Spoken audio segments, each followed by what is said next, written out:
आइए अब बात करते हैं आज एक बहुत ही विशेष मुद्दे पर। लाल किताब में दो मंगल्स का जिक्र आता है। एक होता है मंगल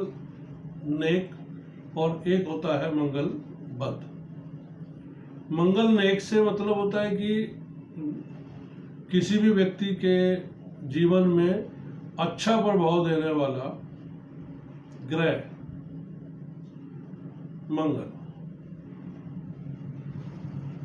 तो अपनी सारी खूबियों के साथ ऐसे जातक को वीर, प्रतापी, प्रसिद्ध, खूब खाने वाला और हर तरीके की सुख सुविधा देने वाला और बलवान रखने वाला, सदैव जवान रखने वाला ग्रह मंगल नेक। मंगल बद की बात करें तो मंगल बद मतलब मंगल जो बुरा प्रभाव देने वाला किसी भी जातक को होता है तो उसे हम मंगल बद कहते हैं। या फिर ऐसा व्यक्ति की पहचान क्या है, ये थोड़ा सा मैं आपको स्पष्ट कर देता हूं कि जिससे कि मंगल बद मीन्स बुरा या नीच प्रभाव देने वाला, बहुत ज़्यादा गाली गलौज करने वाला, तुरंत गुस्सा हो जाने वाला, कुछ भी उठाकर फेंक देने वाला, वो चाहे खाना हो, चाहे बर्तन हो, चाहे कई बार जैसे मैं आपको बताता हूँ कि जो व्यक्ति अपने गुस्से पर संयम नहीं रख पाता, ऐसा व्यक्ति जो है वो मंगल बद की तरफ जाता है या ऐसा प्रभाव हमें मंगल बद के अंदर नजर आता है। तो जैसा कि मंगल जब बहुत ज़्यादा खतरनाक स्थिति में आ जाए, लड़ाई झगड़ा करने लगे, व्यक्ति लड़ने लगे और बहुत ज़्यादा दिक्कतें पैदा करने लगे समाज के लिए, परिवार के लिए, तो समझ लीजिएगा कि मंगल बद की निशानी है। और ऐसा कोई एक दो लोग हमें अपने गली मोहल्ले या आसपास कहीं मिल जाते हैं जिनके मंगल बद होते हैं। अब बात ये आती है कि मंगल बद वाला जातक जो है वो क्यों पैदा होता है। ये सबसे बड़ी कहानी है कि मंगल बद वाला जातक क्यों पैदा होता है। अच्छा ही अच्छा करना चाहिए ना, सब कुछ तो अच्छे परिणाम आएंगे। उसको भी पता होता है कि मैं अगर गुस्सा कर रहा हूँ या मैं कोई नुकसान कर रहा हूँ या किसी के साथ लड़ झगड़ रहा हूँ तो वो उसको भी पता है, उसका भी मन को कचोटता है बाद में कि नहीं यार मैंने गलत किया। पर ग्रहों की चाल ऐसी है, वो कैसे बदलती है, कैसे व्यक्ति से वो अपने अधीन कर लेती है, तो ये है। दूसरी बात, मंगल बद या घोर मंगली जिसे हम कहते हैं, मंगल खाना नंबर 4 में जब बैठे होते हैं तो उस जातक को हम घोर मंगली बोलते हैं। तो ऐसा जातक जो है वो किसी भी गरीब घर में पैदा नहीं होता। ऐसा जातक किसी भी गरीब घर में पैदा नहीं होता। जहां पहले उसके बुजुर्गों ने बहुत सारे कई पीढ़ियों से चले आ रहे खूब राजसी ठाट, धन दौलत, पैसा, जमीन जायदाद, ऐश्वर्य, सभी कुछ अगर उनके पास है तो वो जो ऐसे जातक के जो उस घर में खाना नंबर 4 में मंगल लेकर पैदा हो रहा है या मंगल बद पैदा हो रहा है, तो वो उनके जो बुजुर्गों ने जो कभी बहुत सारी गलतियां की हैं, बहुत सारी गलतियां की हैं, उनका हिसाब किताब करने के लिए ऐसा जातक आता है और उनको बर्बाद करने के लिए ऐसा जातक पैदा होता है। तो जैसे पुराने समय में मैं आपको एक छोटी सी कहावत बताऊं तो पुराने समय में गांव के अंदर जैसे होता था शादियां, तो जो कोई बड़ा रईस होता था वो अपने घर में या उसमें बैठक वाली जगह पर या स्पेशल जहां बारात आकर रुकती थी वहाँ पर वो ना भट्टियाँ वगैरह ज़मीन के अंदर बनवा लेते थे, परमानेंटली बनवा लेते थे कि चलो भाई आज इसकी शादी है, कल उसकी शादी है, कौन रोज बार बार बनाता रहेगा भट्टियाँ। एक बार ईंटें लगाकर वो साहूकार या वो पैसे वाला व्यक्ति वो बनवा देता था, तो वहाँ जितनी भी शादियाँ होती थी वो होती चली जाती थी और वो भट्टी हर बार बंद कर दी जाती थी। अब बरसों हो गए, ये चलन ही खत्म हो गया। अब जब वो चलन खत्म हो गया, क्योंकि वो बनी अमीरों के घर में थी, रईसों के घर में थी, या गांव के जो मुखिया या सरपंच हुआ करते थे उनके यहाँ होती थी, तो वो जो है वो दबी रह गई। अब वो दबी रह गई तो वो कुप्रभाव देंगी, यानी मंगल बद की स्थिति पैदा करेंगी। क्योंकि आग भट्टी उसको अगर आपने दबा कर रख दिया, तंदूर उसको दबा कर रख दिया, घर में भी रख दिया, तो भी वो आपको बहुत बुरा प्रभाव देगा और ऐसे घर में जातक जो है वो पैदा होता है उस घर का नुकसान करने के। तो जो भी जितना मैंने बताया कि भाई जितना भी धन संपदा प्रसिद्धि मान प्रतिष्ठा सभी कुछ को खत्म करने के लिए ऐसा जातक जो है वहां पर पैदा होता है। वो मंगल पद वाला जातक जो है बुरे से बुरे बोलने वाला, बुरे से बुरा बोलने वाला, जिसे कहते हैं हम कटुभाषी, दुष्ट, मंद बुद्धि, लगेगा ठीक है हष्ट पुष्ट है सब कुछ है, लेकिन वो रहेगा मंद बुद्धि, क्योंकि वो उसको बर्दाश्त ही नहीं है। अगर किसी ने जरा सा भी कोई बात उसको कह दी और वो उसकी समझ से परे की बात है या उसको वो बात चुभ रही है, तो वो एकदम तुरंत हाथ उठा देगा या मुंह फट होगा या एकदम जो है आपके मुंह को गालियां देनी शुरू कर देगा। और बिना सोचे किसी भी काम को करने वाला वो जातक होगा, चाहे फिर परिणाम अच्छा हो या बुरा वो उसको खुद ही पता नहीं होता, ना वो सोचकर करता है ऐसे काम को।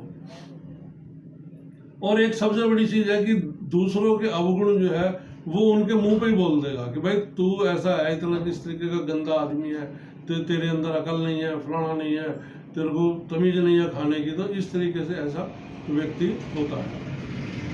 अब बात आती है कि मंगल बद कब और कौन सी स्थिति में होता है। ये कुंडली में रिसर्च का विषय था जन्म पत्रिका में, क्योंकि खाली एक ये कह देने से कि मंगल बद हो गया या ये स्थिति बन गई या फिर ये कि भाई ये इस तरीके का चाल चलन कर रहा है या व्यवहार कर रहा है, तो केवल उससे नहीं होता। कुंडली में योग भी होना चाहिए कि वो योग कैसे बनते हैं कुंडली के अंदर। अब सबसे बड़ी चीज यह है कि जिस भी कुंडली में ग्रहण लगा होगा और गुरु हो खाना नंबर 6 से 11 के बीच हो, जी हाँ गुरु हो खाना नंबर 6 से 11 के बीच में, और कुंडली में हो ग्रहण यानी सूर्य जो है वो राहु से प्रभावित हो या दूषित हो मैं कहूँ, और चंद्रमा केतु से दूषित हो, तो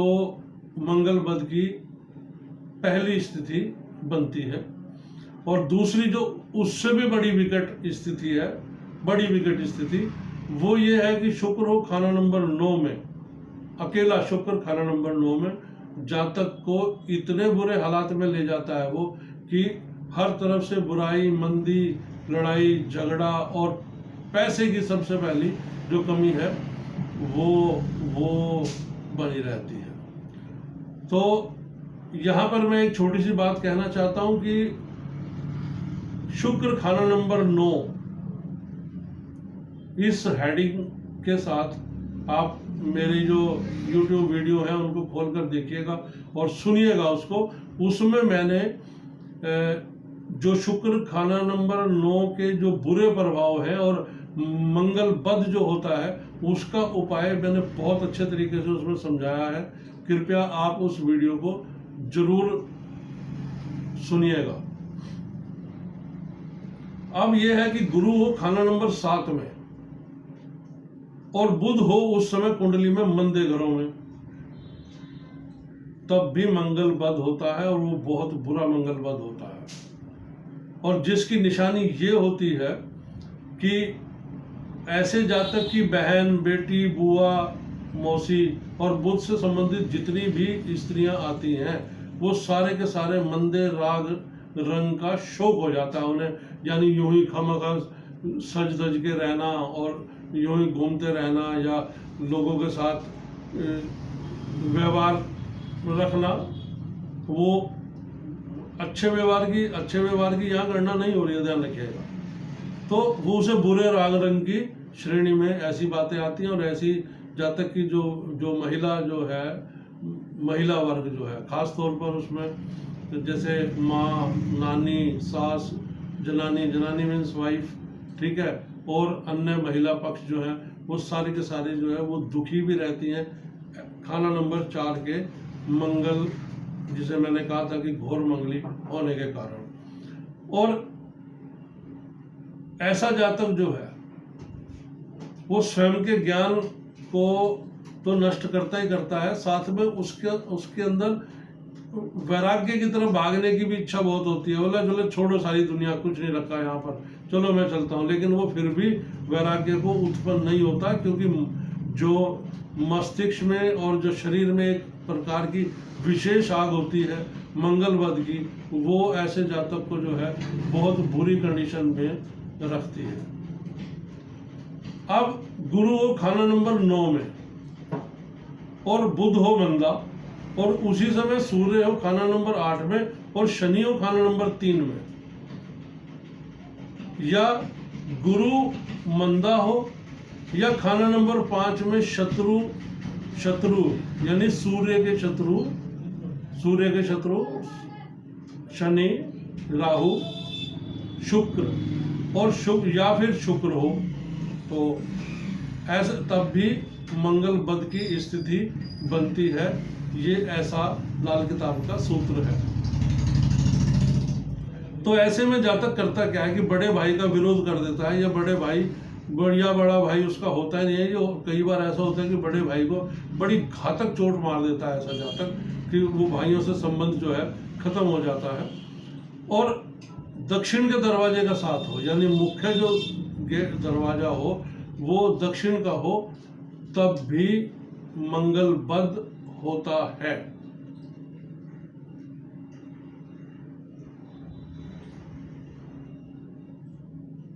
शुक्र हो खाना नंबर 1 में और मंगल हो खाना नंबर 8 या 4 में। शुक्र हो, दोबारा सुन लीजिएगा, खाना नंबर 1 में और मंगल हो खाना नंबर 8 या 4 में, तब भी मंगल बद होता है। और एक और बड़ा बिल्कुल साधारण सा तरीका है देखने का कि यदि कुंडली के अंदर सूर्य और शनि मिल रहे हैं या सूर्य शनि को देख रहा है, तब भी बहुत विकट मंगलवद होता है। ऐसे जातक को अगर आप ज्योतिष करते हैं या ज्योतिष के स्टूडेंट हैं, तो बस ये ध्यान रखिएगा कि जिसका भी सूर्य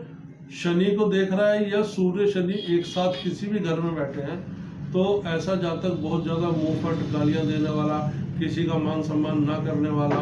या जो भी उसने व्यवहार करना है वो बिल्कुल खुले तरीके से करेगा। यहाँ तक कि कई बार ऐसी स्थिति भी देखी गई है कि ऐसा जातक समाज की भी परवाह नहीं करता और गुस्से के कारण, अपनी फ्रस्ट्रेशन निकालने के कारण, अगर उसको लगता है कि मुझे अपने तन के सारे कपड़े उतार देने चाहिए, तो वो कपड़े भी उतार कर फिर वो समाज के अंदर नंगा घूमने लग जाता है। ये स्थिति बनती है। तो और दूसरी चीज, गुरु हो खाना नंबर 10 में, तो मंगल नीच होगा,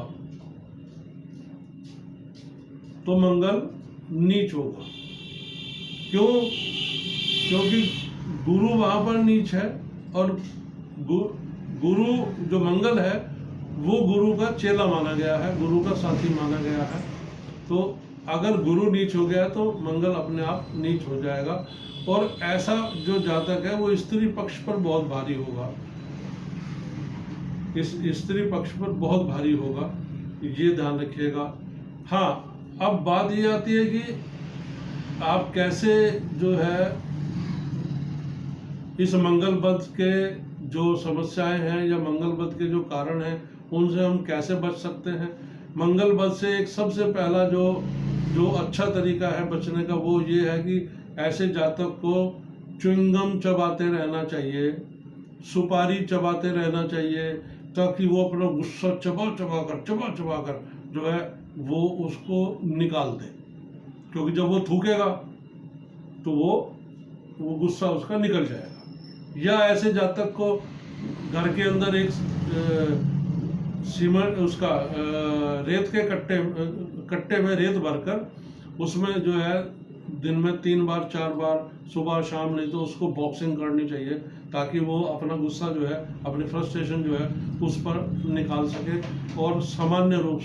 से जी सके। अब बात यह थी कि मंगल बद की स्थिति तो बता दी, मंगल नेक की स्थिति क्या होगी कि कुंडली में जब हम देखेंगे तो मंगल नेक जो है वो हमें कैसे पता लगेगा कि इस कुंडली में मंगल नेक है। अब कुंडली में भले ही योग बन रहा हो इस बात का कि मंगल बद है, लेकिन यदि कुंडली के अंदर सूर्य और बुध की युति बैठी हुई है, सूर्य और बुध दोनों मिलकर एक ही घर में किसी भी घर में बैठे हुए हैं, तो ध्यान रखिएगा कि मंगल बद नहीं होगा। और दूसरी बात कि चंद्रमा हो खाना नंबर 12 में और मंगल हो खाना नंबर 4 में, जहां मैंने कहा था कि वहां जातक घोर मंगली होता है, तो ना तो जातक ध्यान रखिएगा कि दोबारा बताता हूं कि चंद्रमा हो खाना नंबर 12 में और मंगल हो खाना नंबर 4 में, तब ना तो मंगली होगा ऐसा जातक, ना ही ऐसा जातक का मंगल बद होगा।